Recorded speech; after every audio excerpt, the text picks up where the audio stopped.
Okay, so we are on to day 2. Gonna make a video today about a couple of days worth of this trip. I'm gonna include kind of the Georgia side. Yeah, that's true. This is going to be kind of the Georgia part of our trip. This will include our stay at Hamburg State Park, our trip down to the Loves in Cordele. Cordele, I don't know. I'm not sure how it's pronounced. The GPS called it Cordele. It looks to me like Cordele. He's going to ask the Loves people later. Yeah, I'll ask the Loves people later. Kind of had to make a little side trip because of some timing. Kind of put a delay on our trip to the Museum of Aviation, but still well worth it. Yeah, well worth it. The lunch was really good. The Museum of Aviation was worth coming back up for. Absolutely. And just to preface, if you're traveling in an RV, you could totally park at the Museum of Aviation. Oh, yes. We have a dog. He needs air conditioning. It's not dog friendly. Therefore, our up and down. Yeah, we had to get him to the RV park so we could get plugged in and get the air conditioning on. So don't think that, but we couldn't have parked there because of the. Right. Yeah, on a random Monday afternoon, you get to park 10 RVs in their parking lot. Yes, there's just no hookups for us to hook up and do the air conditioning for the dog. Right. So because of that, we had to do that. We also made an obligatory stop at people's often favorite stop. It's been a fun day, actually a couple days now. So. Hope you enjoy this video. Thanks for watching.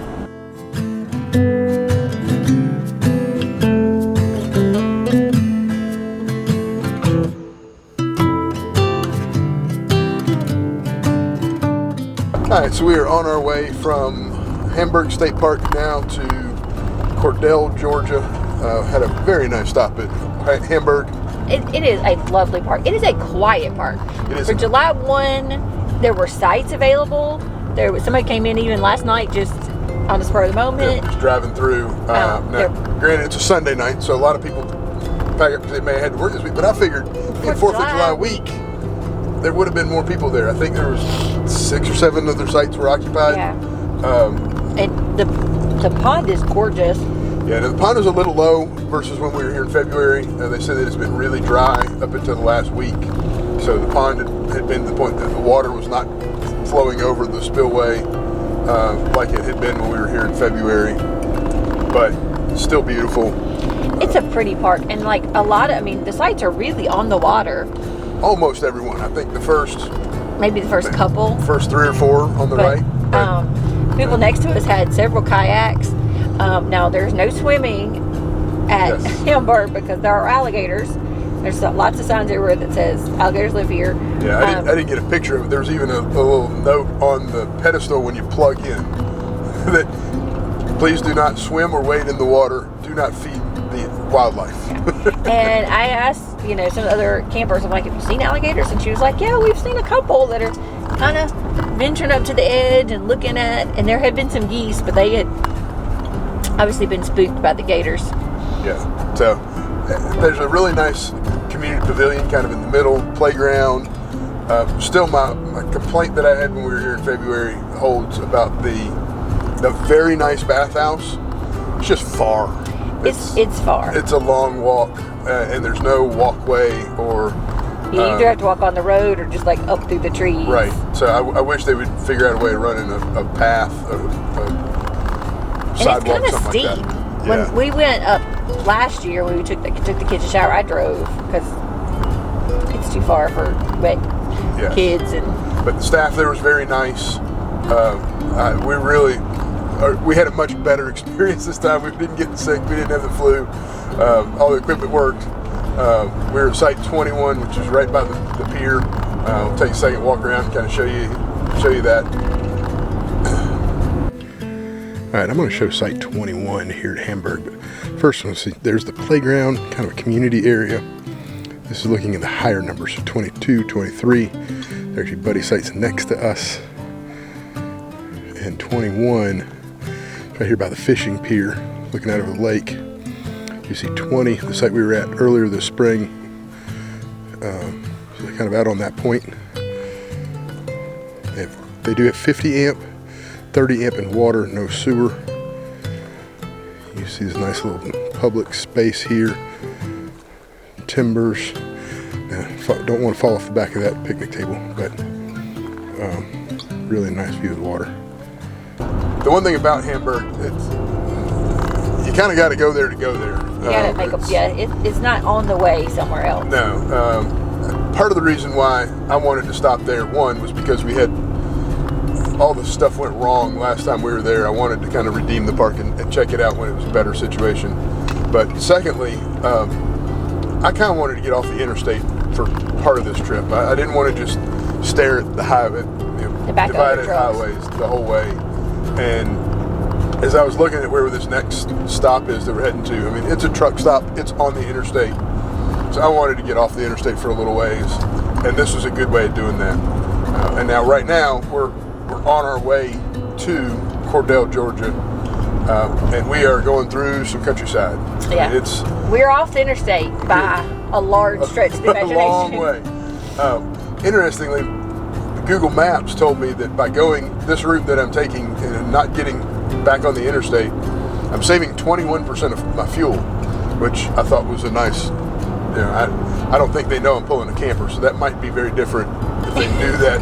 Because there's some hills here, a little more steep, but I mean, if you're saving it one way, you're saving it overall. Right. I would think so.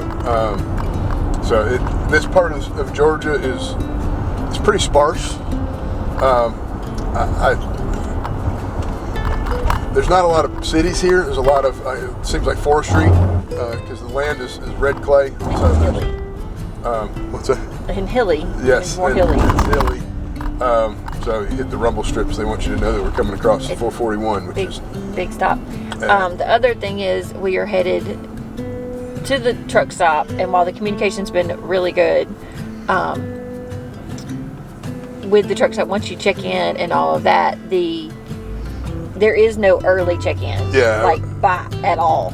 So we called to find out if we left. We thought we were going to we were going to be checking in around 12:45, and they say check-in's at 2. And she said, well, the whole system is automated.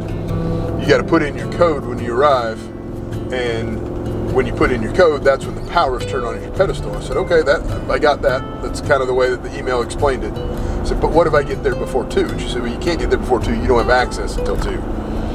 So and there's no override. There's nothing. So yeah, that kind of put a kink in our plans because our plan had been to get there a little bit early, so we get the power on, so we could drop Rusty off in the air-conditioned camper while we ride up to Warner Robbins to go to the Air Museum at the Air Force Base. Apparently, that's not an option.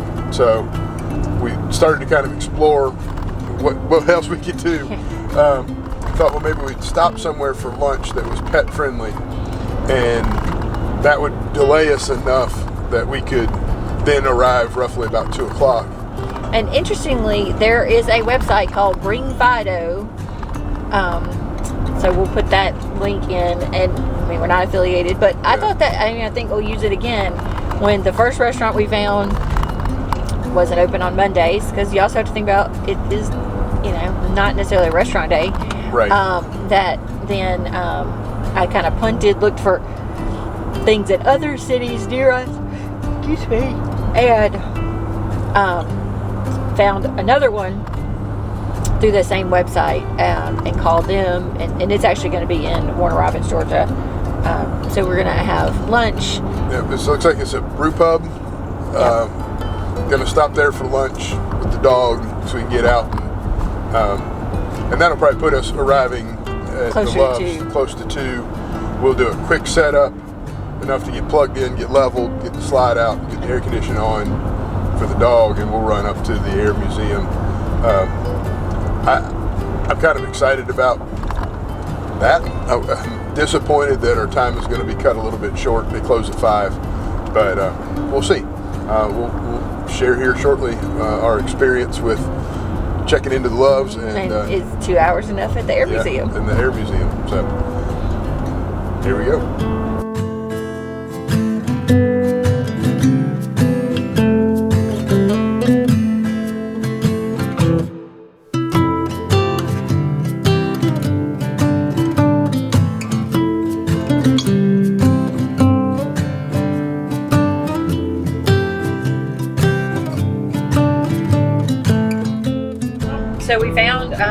Tap and Pour in Warner Robbins, Georgia, and has a really cool patio, kind of outdoor space. So patio, AstroTurf. There was putt-putt green with 3 holes. There was cornhole. There was. They probably had 70 different beers on tap. So it was. I kind of thought when we first got there, it was more of just a brew pub kind of place. I don't think they brew on site, but they have a whole bunch of assortment of stuff there. So, all right, well, the food will be okay, but we can bring our dog. Oh my goodness! They knocked it out of the park with the food. Yes. And I'll be honest, a lot of times when you have a brew pub or something that is more specifically beer oriented, the food is like the afterthought. But I think they did great. We ordered the appetizer, which was pork skins and pimento cheese, and then a hot honey sauce. And it took a little bit to come out. Now it was Monday at like almost 1 o'clock. So I'm sure this is not their prime crowd. There's not like 20 people working in the kitchen. And I thought, well, golly, it's just like pork rinds in the bag. Yeah. And some pimento cheese scooped out, but they were smoking hot, like fresh out of the fryer. Like he was like, they came fresh out of the fryer, so careful, they're really hot. And I was like, oh, you fried these on site? Yep. They were phenomenal. The hot honey sauce was so good. Enough heat, but like a little sweet at the back end. Very, very tasty. The pimento cheese was really good. They were. Yep. And I ordered the blue burger, which was blue cheese and caramelized onions and bacon. I asked it to be medium rare. They hit it perfect. A lot of times those places, I feel like they kind of cook them a little extra just to be safe, but nope, it was nice and juicy and tender. I had a smash burger, which was caramelized onions and American cheese and pickles. I don't like pickles, so we kind of pulled them off. It was so good. There was some kind of other sauce on it. I don't remember it. It was very good. The kids, Claire had the adult version of the beef tacos, and it was like 3, almost like the smaller street tacos. They looked fantastic. They looked really good. She said they were delicious. There's a Spanish rice with it, and it was really good. She didn't eat it, but it was really good. It had kind of a smoky paprika flavor to it. Yes. The boy had the kids' cheeseburger. It also looked delicious. Yeah. My smash burger had actually 2 smashed patties, so like 2 thinner patties with the caramelized and the cheese and the sauce like in the middle. I think the point that I want to kind of emphasize is when you're traveling like this, be flexible and use online tools. That what was the app? The website? BringFido.com was a wonderful resource for us to be able to find a place to be able to take the dog. And we just kind of had to improvise. Yeah, and you kind of sometimes have to punt, and it worked out. And sometimes we punted, and it's been like, Yeah. But it was great. The service was great. There was activities for them to do to keep them busy. There was fans and stuff out there, so it wasn't awful. It's a cool place. If you're in Warner Robbins, go check out Tap and Pour. So then we went down to drop off the camper at the Love's RV stop. I will say first impressions. Part of it was kind of neat, the way you check in. It's all automated. They emailed me my code. We put in the code. The gate opened. We went up. They said that our power didn't get turned on until I said that I was there. I don't know if that's true or not, but we plugged up. There was power. It kind of makes me wish we had tried it earlier because the code was in the email that said, "Here's your reservation," and you checked in automated. Like, I feel the same way. We might have been able to get in early. I don't know. But I didn't want to sit in the hot parking lot for an hour either. So by the time we got unhooked, got the air conditioner on, were able to leave Rusty to go up to the Museum of Aviation Museum at Robbins Air Force Base. It was probably 2:40-ish by the time we left. We took off to get back to the Museum of Aviation at Warner Robbins Air Force Base. Man, that place did not disappoint. You could spend days in that museum. Days. And I'm going to actually kind of be quiet for a minute, and I'm going to play the video of the guy explaining the layout, because he did it better than I could ever begin to. So we'll play that here, and then we'll talk about what we saw. There are 4 buildings. Yep. 51 acres. So caught that pot and lots of airplanes. Lots of airplanes. So you're right here. These are the 4 buildings. In this building, we've got probably the fewest number of airplanes. And it's a little bit of a World War II flavor. Okay. This building next door is these aircraft plus 2 climb-ins, helicopter and a jet cockpit they can get into. So, like, what? And this era is the Where's- Vietnam War era. Okay, what can they get into? The helicopter? There's a helicopter and a jet cockpit. Wow. Okay. And Okay. then what era? Come out of that building, So you said this is about Vietnam. that's Vietnam, What era? and that's right here. Okay. Come out of that building, go down to this building. This is what we call our centre of flight. So it covers broader area. We've got an F-15 jet cockpit, like for that airplane right there, Okay. That's right close here. to what we have at home. Okay. In here, we've got the largest drone the military operates, 116-foot wingspan, 9,000-mile range. Kind of sounds like what Mr. Travis. This is our SR-71, and ours is the It one sounds that like what Daddy wants to do. ours is the one that set the world speed record that is still valid today from 1976. 2,193 miles What else an hour. happened in 1976? Okay. When I was in high school. Okay. On the second floor is the Georgia Aviation Hall of Fame with exhibits on everybody that's been inducted. Side door, World War II building. That's the one you'd be interested in. Okay. Got an exhibit here on the paratroopers that landed in France in D-Day, and an exhibit over here on aviation training back in World War II. I'm good, sir. And then, of course, we've got our big airplanes, our B-29 and B-17 bombers, our P-51 Mustang fighter, our C-46 and C-47 transports, and our C-46 transport spent World War II in India, China, and Burma, which is the exhibit back here, flying over the Himalayan mountains, which was called Flying the Hump. Wow. And ours happened to be one of those that survived doing that. Wow. How about that? You read much about that part of World War II? So the kids have been really interested in reading several middle schoolish novels about World War II and true life stories, and they're written for kids. They're pretty hard hitting. We're actually reading one right now called "Making Bombs for Hitler."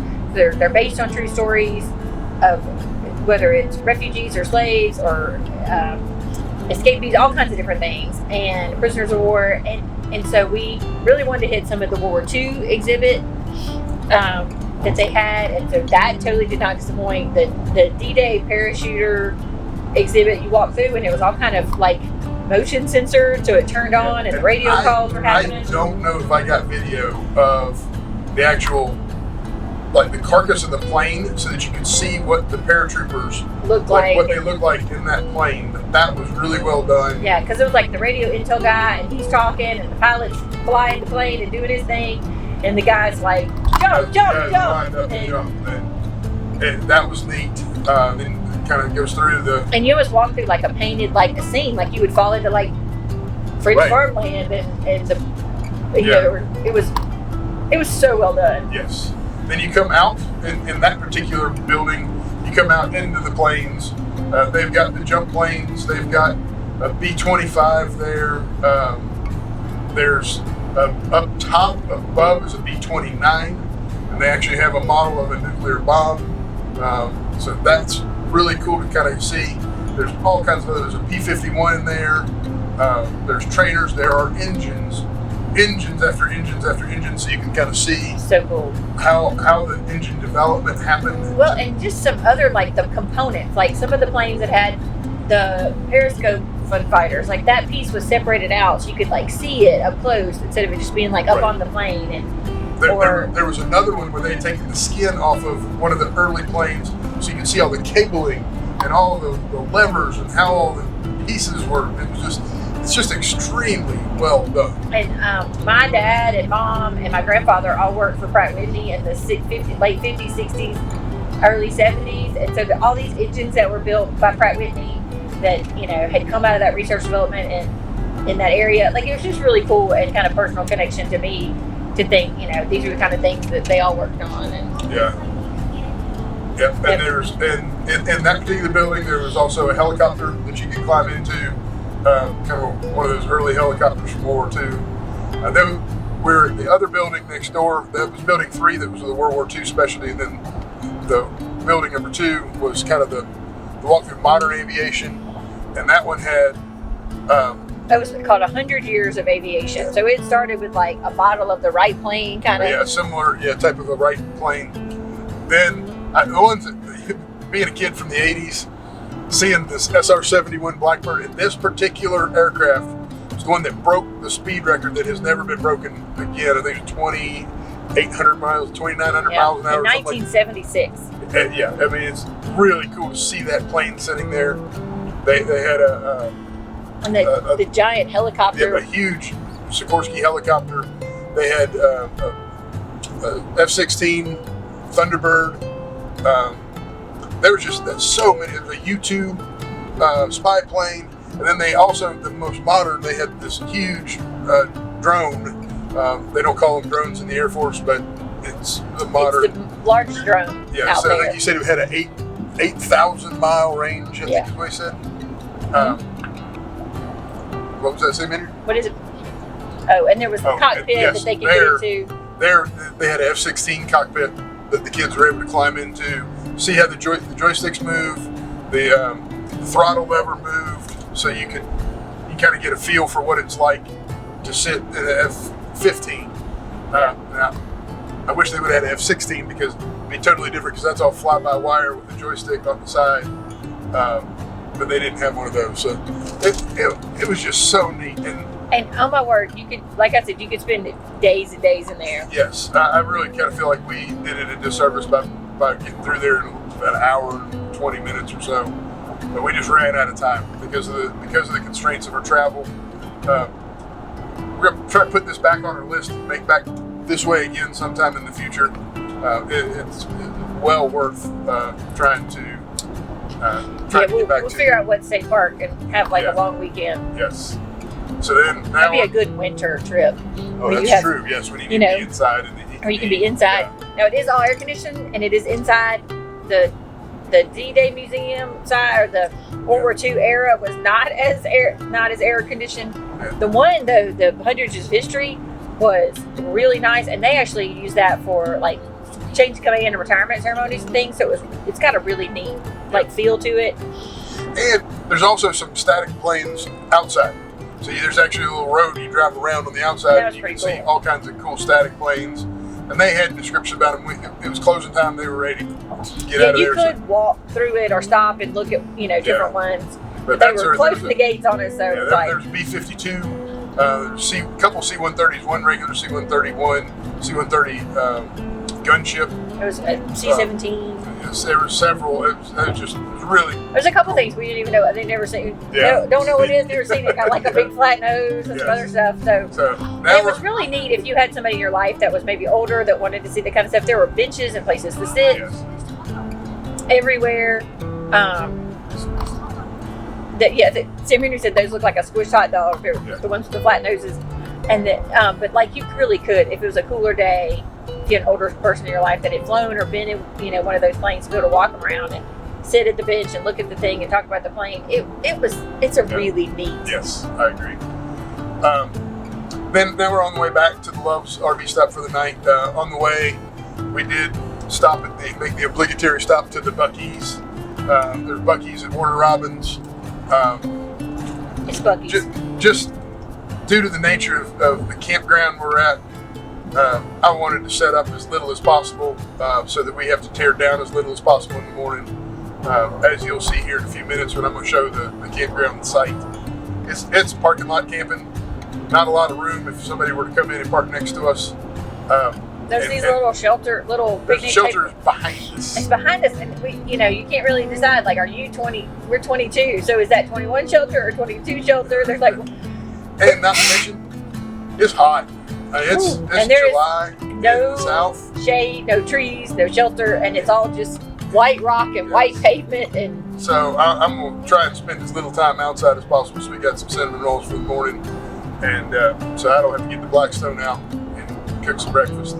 We'll cook a little bit of food when we get back on the air fryer. And we'll see what we have to think about the overnight experience at the Love's RV stop. In the morning when we get out of town, we'll record a little bit about that and kind of include that. There is like a dog park and stuff, so we might take Rusty down to There's dog park, there's dog wash. Like I said, there's some neat things about it. There's a splash pad too. If they really want to cool off, I yeah. didn't see that. Okay. So we'll talk more about that tomorrow after we get back and get kind of exploring it a little bit. And then we're back on to heading down to Florida. So we'll be on the road tomorrow. We'll probably start another video, so that'll probably be the following week before we'll get into that. And probably got some neat ideas, some plans for a couple days down in Florida. That'll probably be an entire video in and of itself. So thank you for watching, and tune in for the next one coming up here shortly. Thanks.